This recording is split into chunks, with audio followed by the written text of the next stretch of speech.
Welcome back to the Multi-Passionate Mompreneur podcast, where we choose to focus our energy, embrace our strengths, and move toward the compelled businesswomen we were meant to be. It's time to free ourselves from the chaos and the constant stream of ideas and build a life of impact and joy that honors our hard stuff, that makes meaning of our losses, and that helps us to make an impact in the world.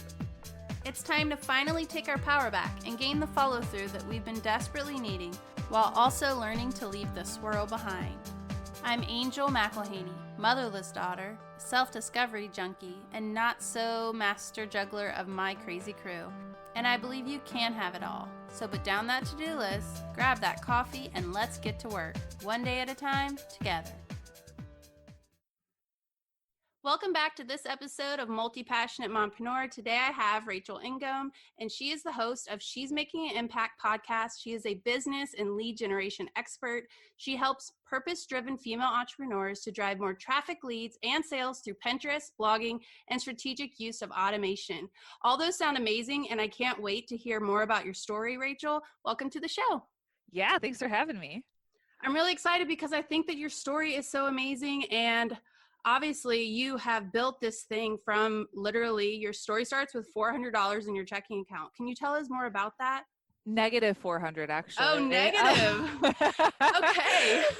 Yeah. So definitely in the red. So when I finished grad school, we moved to Florida. My husband started his equestrian business, and I couldn't find a job with my master's. So we ended up just struggling financially and on food stamps, and it was a hard time. And I was a part of a network marketing company at the time. And I was like applying for jobs and everything.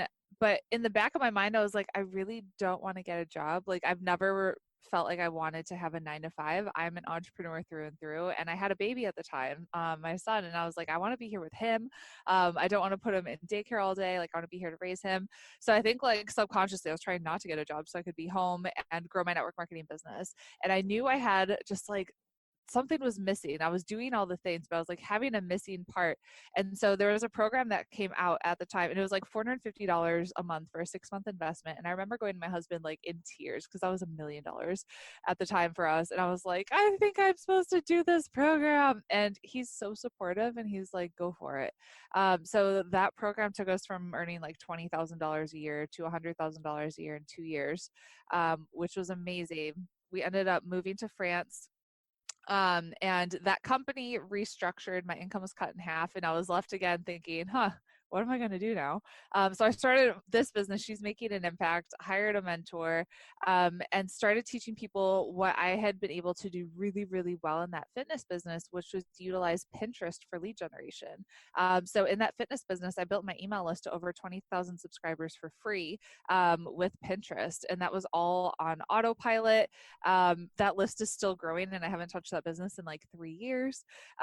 So yeah, here we are, almost 4,000 students later in about 3 years, and it's been kind of a wild ride. Yeah, that's an amazing story. And I feel like the whole idea that that's happened in just 3 years is even more amazing. So I think that we need to almost slow down and back that train up so we can figure out how you did that. So, okay, you'd had negative 400. So how do you go from negative 400 to be able to afford this $450 program? So Good question. I sold everything I could in our house.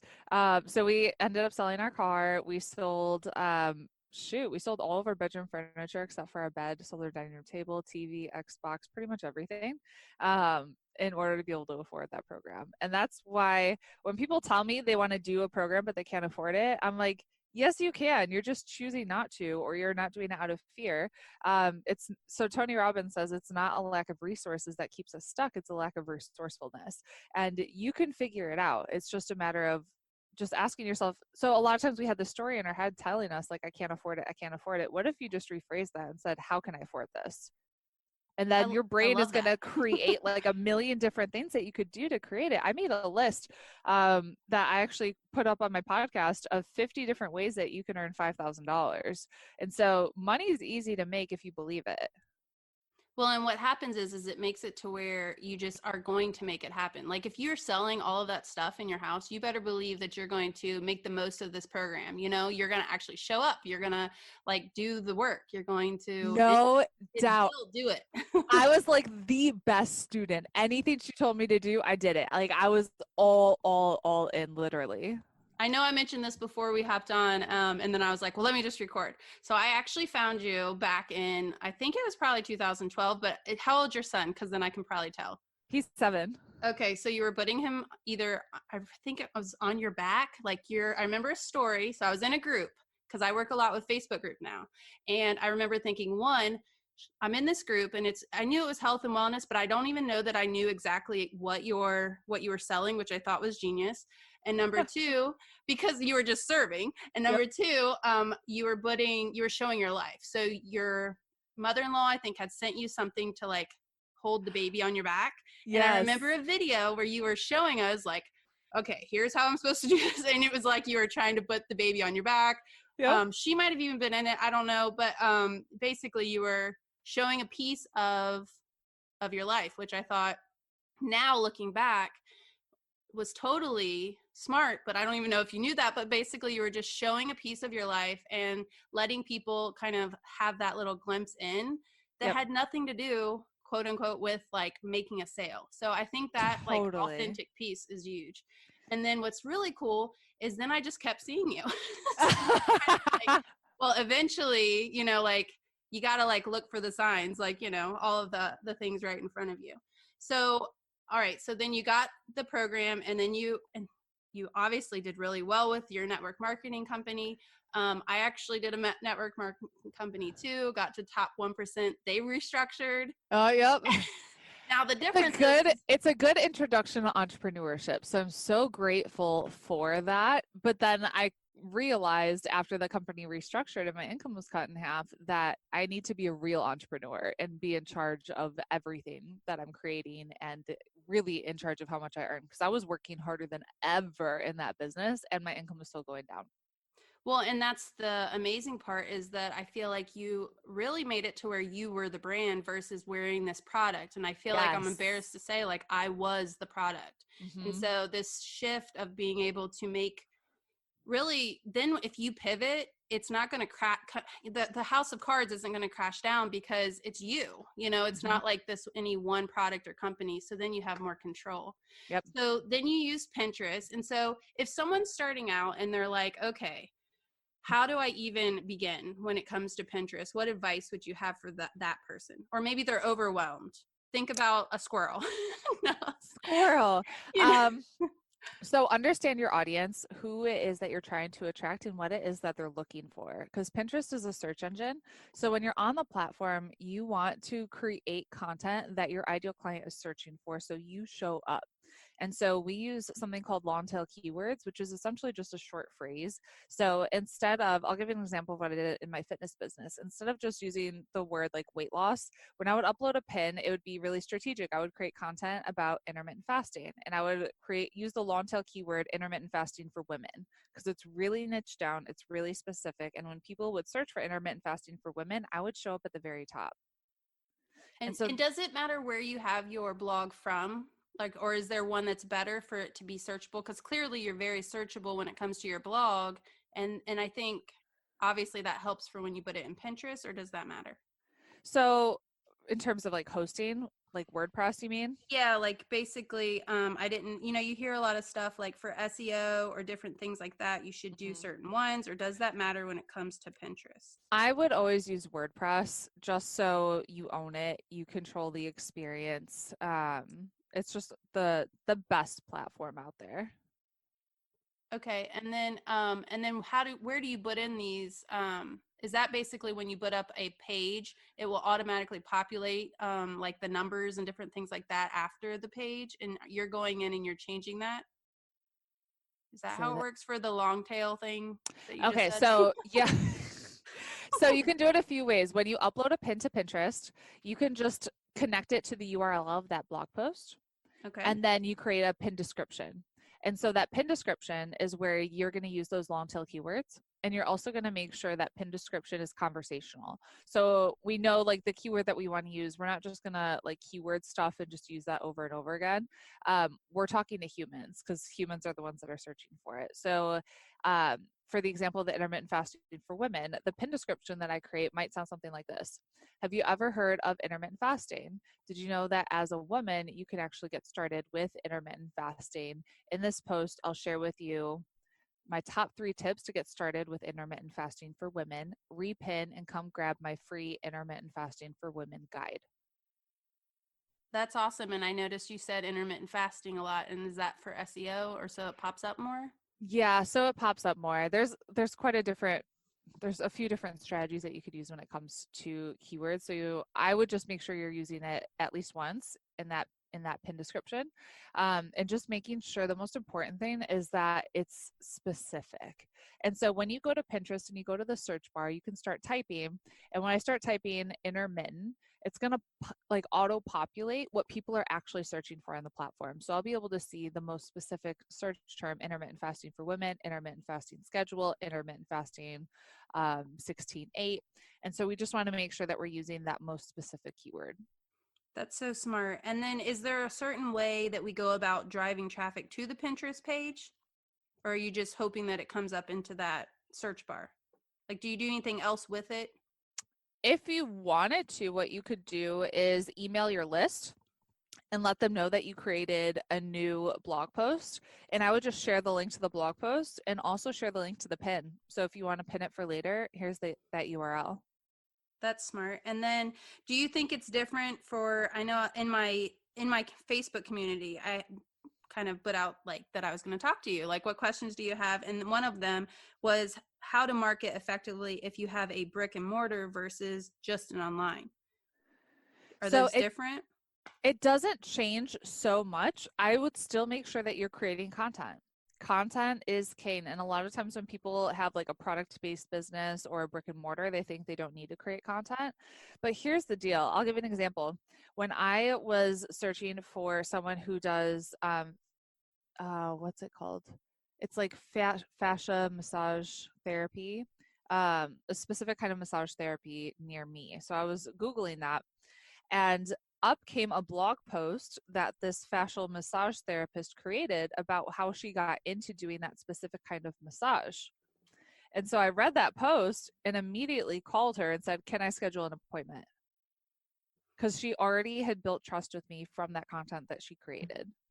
Well, and she connected with you and it wasn't just Exactly. throwing information. I think that's super smart. Yep. All right. And then I've heard that there is this thing now to where if we have video or things like that, like even repurposing like a headliner from our podcast, or maybe even a video clip or a reel, like repurposing it onto Pinterest, that videos are doing well. Do you find that to be true?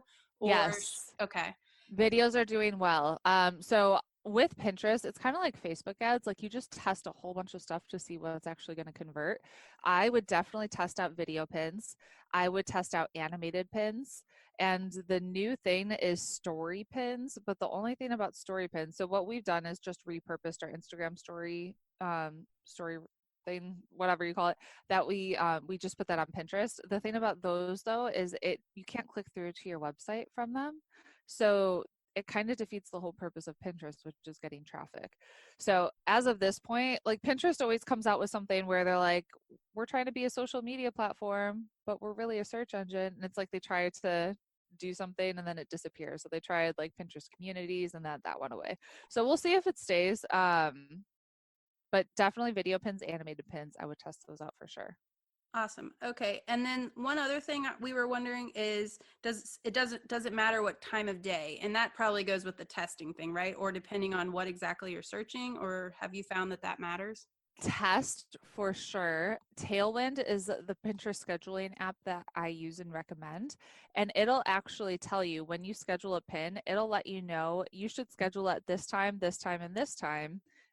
So it like basically says like based on your account, we suggest that you pin at these specific times. And so you can just basically click on it to say, yep, sure, I'll schedule it at this time that you recommend for me. Awesome. Okay. And then is there any other tips you think that we need for a beginner for Pinterest? And it sounds like you need to be consistent and you need to keep creating because that's going to Mhm. definitely win. And I've even seen that with myself. Like I'll pin and then I'll kind of like slack off and Mhm. then it'll kind of all fall apart. But is there a certain formula or amount of times of pinning that is like the sweet spot of doing enough to where it keeps building, or that you have found that you guys use? So you want to make sure you're pinning at least 5 times a day. Up to 25 times would be like the max I would say that you need to. And again, you're scheduling this out so you're not just sitting there pinning because that would be so tedious and annoying. Um, and as for like a tipping point, it's hard to say because every account is different. So I can't say like just do this for 3 months and then you'll never have to pin again because I don't think that's that's not good advice because you want it to keep growing. So I would just pin consistently and you could always outsource this. So like we do Pinterest management. There's other people that do Pinterest management and you could have someone that knows what they're doing take over your account.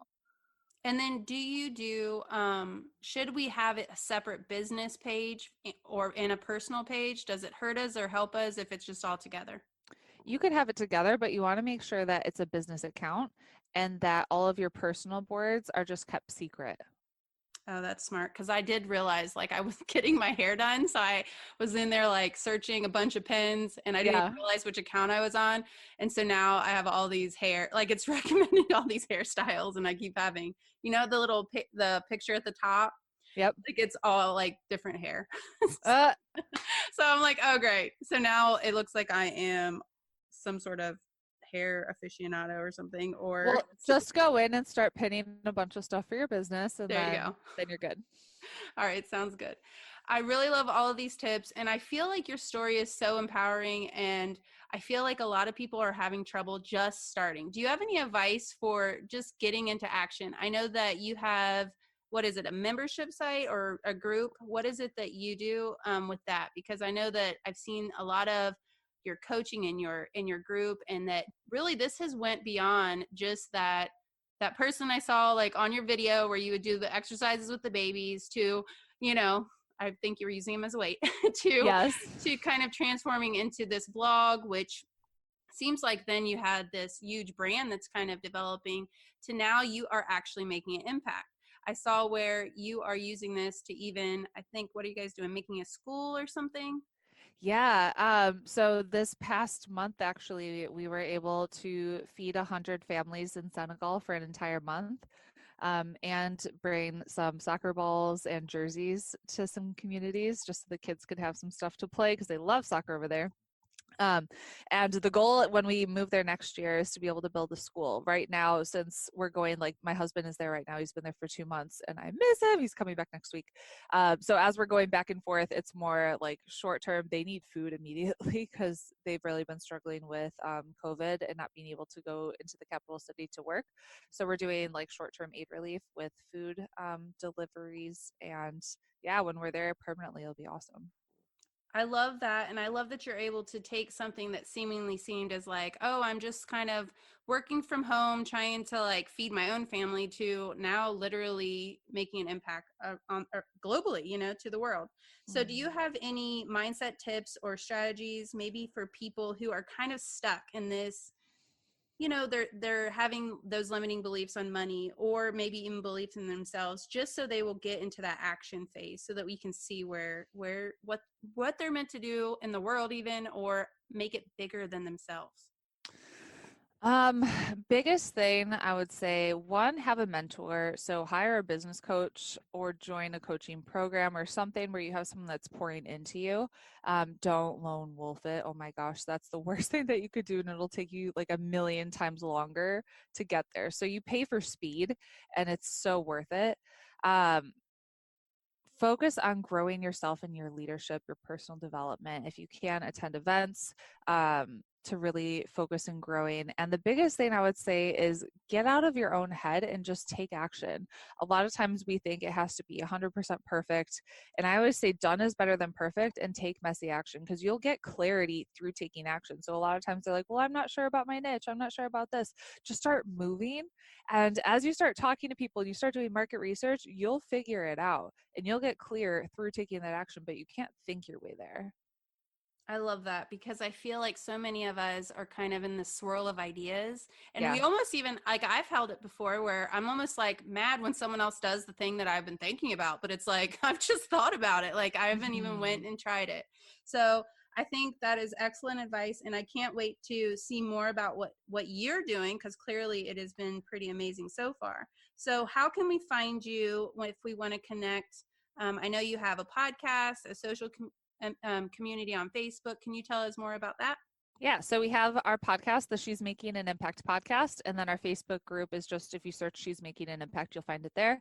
And then if you want to learn more about Pinterest, you can attend our free workshop. Just go to freepinterestclass.com. I love all of that. And I think that this is so much bigger than, yes, finding getting all the email subscribers, building the Pinterest and all that tech, and even learning all the SEO and all the things that you do that help us. I think that's all amazing. But it really is kind of seeing that bigger picture, that like, what would happen if you would just do the thing? So Yes. I love it. And I love this sense of community that kind of happens. And I think that that's even seen in just kind of the way that I found you. So I Yep. think that people need people to get through this hard stuff. And I love what you're doing out in the world too. So I'm looking forward to hearing that episode that you mentioned about the 50 ways to make, what was it, $5,000? Yep. So go check it out, guys. And I just want to leave you with this little thought. You are capable, you are strong, and you can do the hard stuff. Wishing you joy and abundance, Angel. Hey, Mama, if you found value in today's show or you learned something new, take a second to screenshot this episode, share it over into your IG stories, and tag me. I love hearing what you're thinking of the show, and I would love it if you would take the time to review and share. It really is better when we are together. I hope that you enjoyed this episode, and I can't wait to see you over in the Multi-Passionate Mompreneur group. I'm so excited about our Facebook Growth Hacks Challenge that's coming up. We are going to up your engagement. We are actually going to double it in just 5 days, and I can't wait to see what happens when people actually see the impact that you can create. It really is all about connection. All right, guys, see you over there.